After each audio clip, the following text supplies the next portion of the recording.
Sekil ya. Ya. Kan ada beberapa hal yang sangat informasi Pak ya, dari warga.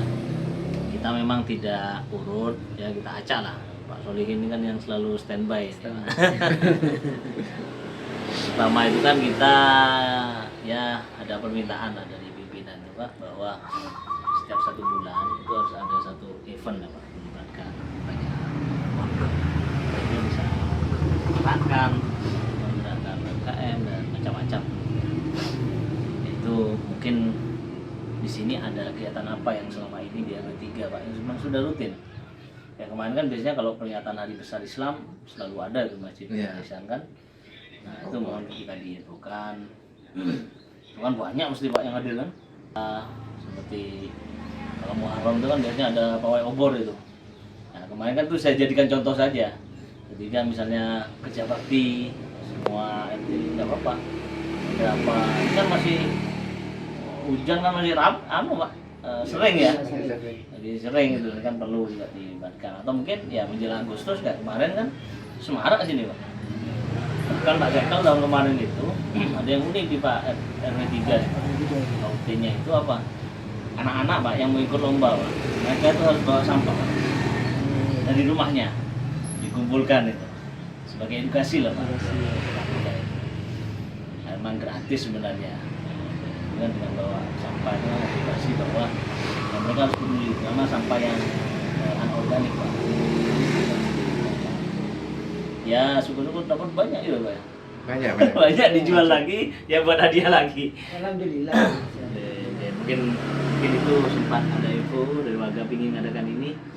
Yang penting tahu bulannya apa Pak, kegiatannya apa. Misalnya lomba-lomba antar warga bulan Agustus.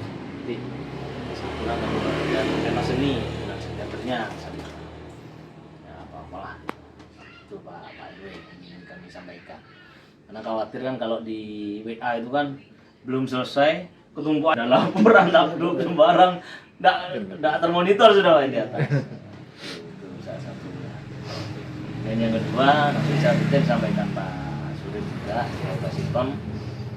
Saya ingin ini Pak agar kinerja RT itu makin fokus terhadap warganya, pelayanannya dan mengetahui betul kondisi warganya. Saya ingin ada pemekaran Pak, baik RT ataupun RW. Kalau bisa dibagi RW, tidak apa-apa. Kalau belum bisa, ya bagi RT aja. Yang penting syarat pertama jumlah kakak minimal 35. Kalau RW minimal 3 RT. Kalau jenengan kan ada 3 RT nih. Kalau sampean mau dibagi 2 RW, berarti harus jadi 3 RT 6 RT dulu.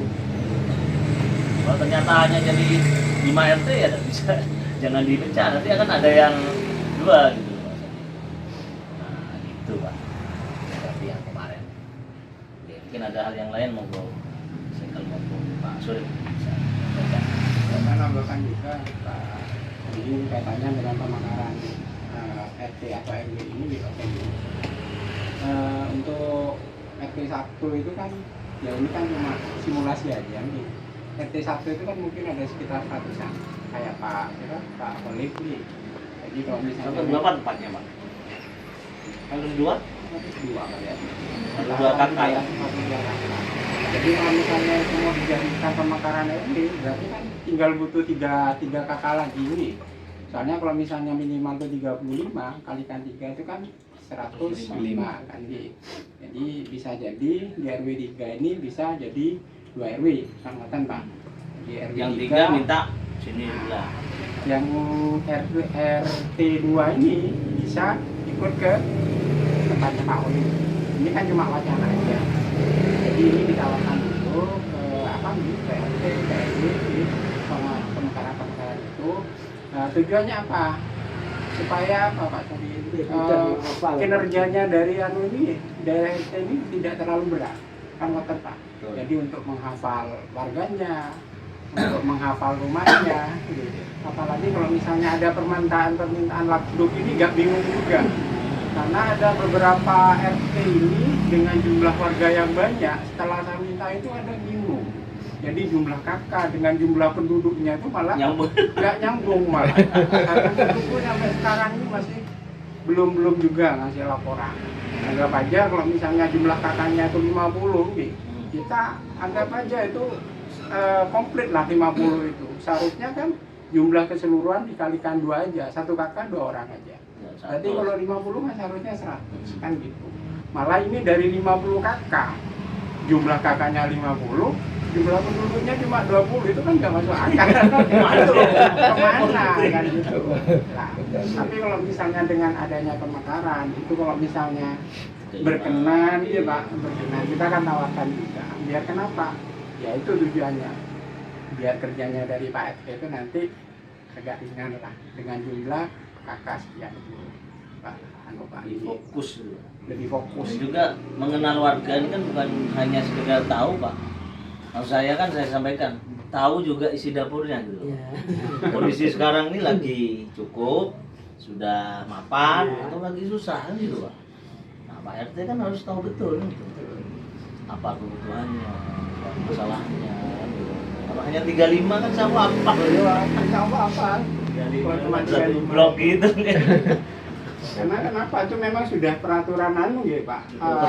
Perda peraturan daerah. Jadi kalau misalnya dari perda itu mau bentuk RW itu harus ada 3 RT.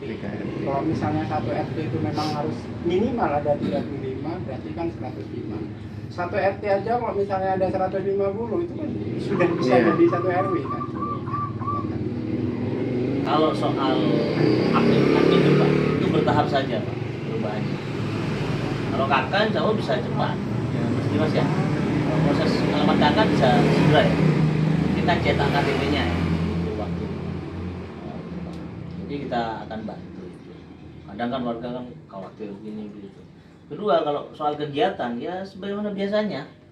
Kalau memang RT ini masih gabung ke situ ya sudah tidak apa-apa kan begitu Pak. Pelan-pelan yang penting bahasanya itu wadahnya kan sudah kita siapkan gitu Pak dulu. Untuk orang-orangnya ini memang butuh waktu. Kita pun juga ini sosialisasi Mas. Sosialisasi. Iya. Paling mudah mungkin eksekusi ya setelah pilkada apa-apa. Kan masa periodisasi ngamen kan sampai tahun depan kan Pak? Iya 2025 akhir. Iya Pak. Atau 2026 awal. Kan pemilihannya dulu serentak Pak di sini Pak. Iya. Kayak pemilu. Cara juga Pak, dibuat serentak biar untuk memudahkan. Tapi kemanitiaan kan sendiri-sendiri Pak. Ya. Jadi jadi satu Pak dulu. Kan dulu sumber saya ada yang online dulu Pak. Oh. Karena ya tergantung SDM-nya. Betul. Kan orang-orang yang banyak yang sepuh-sepuh nggak menguasai sudah Pak. Baru yang muda-muda itu untuk online bisa. Jadi harus lihat situasi di mana RW itu mampu atau enggak terkait IT itu. Betul. Dan permasalahannya di sana. Pembentukannya diserahkan ke RW masing-masing. Bagaimana? Apa kalau sudah cocok kadang orang tidak ruwet kan Pak? Iya. Lupa itu saja saya mengikuti. Tapi peraturan itu juga harus ditawarkan. Usahakan terbuka Pak. Kita transparansi siapa yang mau calonkan. Setelah itu kita undang masing-masing warga yang mau daftar. Dikasih deadline sampai sekian tidak ada yang daftar. Berarti sudah setuju itu. Kita di suara voting siapa yang banyak jadi ketua RW, lalu jadi RT, RT 1, 2, 3, terus sekretaris dan bendahara. Kan ada 3 urusan. Untuk lain sesi lainnya menyusul seksi olahraga, seksi kematian untuk nanti kalau ada warga yang meninggal itu otomatis di sana dimanfaatkan itu barang taruna itu. Nanti bisa menyerambah termasuk yang jenengan yang ditekun itu. Daur ulang bisa dimanfaatkan, bisa sebagai kontribusi dari RT kembali ke RT lagi dana itu kalau betul-betul Pak, diolah betul lebih dari pungutan jimpitan yang 500 rupiah Pak. Cuma kendalanya kalau di lingkungan saya itu karang turunnya itu setelah sepuh menginjak remaja berkeluarga hilang lagi itu sebetulnya sudah mau disupport. Ini saja nanti saya dukung Karang Taruna itu kalau bisa ya juga dikasih honor kan lumayan kan. Barang satu malam dapat 60.000 Pak jumlah. Ditambah yang itu nanti daur ulang. Terus yang belum buang sampah itu kita koordinir dengan RT masing-masing. Siapa yang sanggup itu kan ada perdanya pungutan sampah sekarang. Yang punya usaha ya jangan cuma 15.000 lah. 25 kan tidak keberatan. itu dari kembali rakyat. Untuk keuangan itu buat apa? Honor yang membuang sampah, juga warga yang kurang beruntung, ibu-ibu lansia yang sekiranya serba kesusahan makan tiap hari. Itu kita bantu, yang tidak bisa benahi rumahnya kita juga bantu dari uang situ. Yang penting kita duduk bersama. Mana yang urgent dulu yang kita dahulukan. Jadi bertahap, tidak langsung harus ini selesai. Karena mengumpulkan dana itu, Pak, kok bagus disupport dengan RT RW. Oh ya sudah. Jadi sekarang itu sampah itu sudah tidak buang ke sungai lagi. Karena keuntungannya apa? Kalau sampah itu rapi, pembuangannya di tempat yang telah ditentukan, kita juga lancar air sungai itu, tidak kotor. Jadi dampaknya dari warga ke warga. Tidak jentik-jentik, tidak ada sudah. Karena sampahnya sudah terorganisir buangnya, ada pedugasi, juga di honor. Jadi juga menciptakan lapangan kerja yang bisa tidak dapat kontribusi itu dapat tambahan. Jadi saya galakkan di lingkungan saya begitu. Monggo Karang Taruna kita support. Jangan malu-malu. Memang sekedar kalau sampah kan malu, Pak, kalau tidak biasa. Tapi kalau sudah tahu hasilnya, banyak yang iri. Saya belajar dari saya juga jualan, Pak, kecil-kecilan. Saya kumpulkan ngasih sak sandal tuh, ini buang sini, nanti saya kumpulkan. Tahu ini dapatnya 50.000 satu bulan, kan lumayan.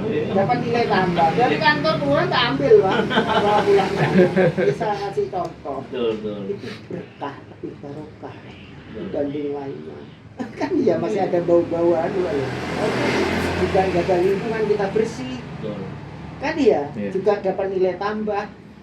Ya biar uangnya mau itu ini biarkan, tapi kita di hadapan yang Maha Kuasa. Sip, kan ya, membantu kesehatan kita juga. Ya memang Pak Solihin ya, tentu ada pro kontra. Memang tapi ya, diundang dulu aja, apa? T3 ini kumpul, kemudian kami diundang. Nah, nanti Pak Surya akan menyampaikan tahapan-tahapannya, kan gitu. Sama apaan, ada Pak teman-teman syarat-syaratnya apa, itu dilengkapi. Karena yang siap gitu kan. Dan itu kan kita tahu. Iya. Ini wajah Langsung kita apa namanya nggak langsung kita Jadi saya tak komunikasi dulu dengan RT. Kalau yang sini berapa Pak warganya? Pak Tris sama Pak Hasan? Kalau digabung Hampir 100 lebih dah Pak.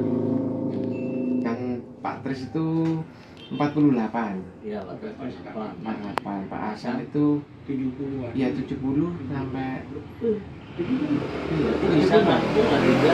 Yang sudah ke sana yang sini jadi satu RW. iya. Jadi 3 RT. Ini sampai sana itu kafe Pak Hasan. Ya tikungan itu Pak. Tikungan itu Pak Iya, Hasan. Pak Hasan. Oh, itu ikutkan Pak Oleg. Oleg, Nggak apa-apa ya. Sementara. Ini masih wacana nih, Iya. Pak Solihin nggak langsung anu. Iya. Kemarin kan yang sosialisasi Koyo dulu. Pak Oleg Pak yang sebelah ini sampai sana Pak. Katanya Pak. masjid itu. Iya. Masjid itu. Iya. Masjid itu ikut RW-nya Pak Solihin. Sampai di Poltek itu. Agak jauh Pak. Iya. Pintunya Poltek gitu Pak. Iya. Kan jauh Pak. Jauh. Iya, menurut saya itu dibagi jadi 2 RW. Iya, dimekakan. Nah, yang Pak Oleg kemarin ya agak sabar. Agennya semua 100 lebih. Tapi syaratnya gini Pak Solihin, dari penentuan tadi, syarat dasarnya 2 itu tadi, untuk membentuk RT itu harus ada minimal 35 kakak ini harus berkakak ya, berkakak Tegal Gede ya. Bukan dalam artian itu orang yang berdomisili di sini tapi Betul. tidak memiliki kakak sini, nggak bisa. Karena syaratnya untuk pembentukan RT ini kan harus punya kakak sini, punya KTP, Tetap ya. harus melekat.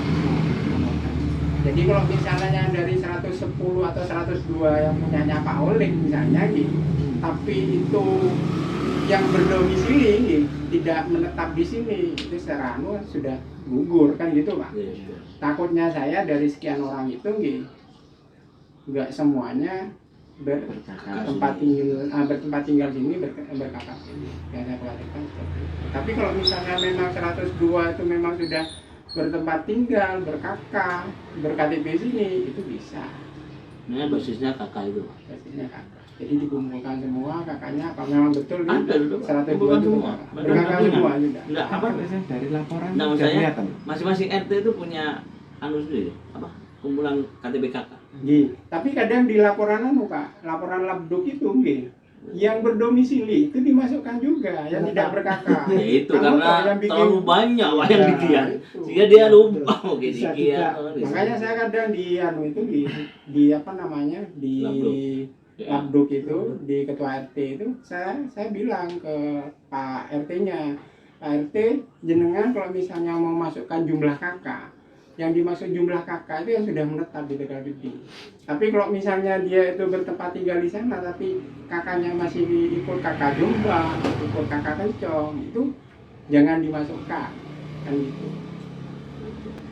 Ya, yang saya khawatirkan kan seperti Betul. itu. Betul banyak, tapi di sini cuma aja, domisili aja di sini. Yang dikatakan.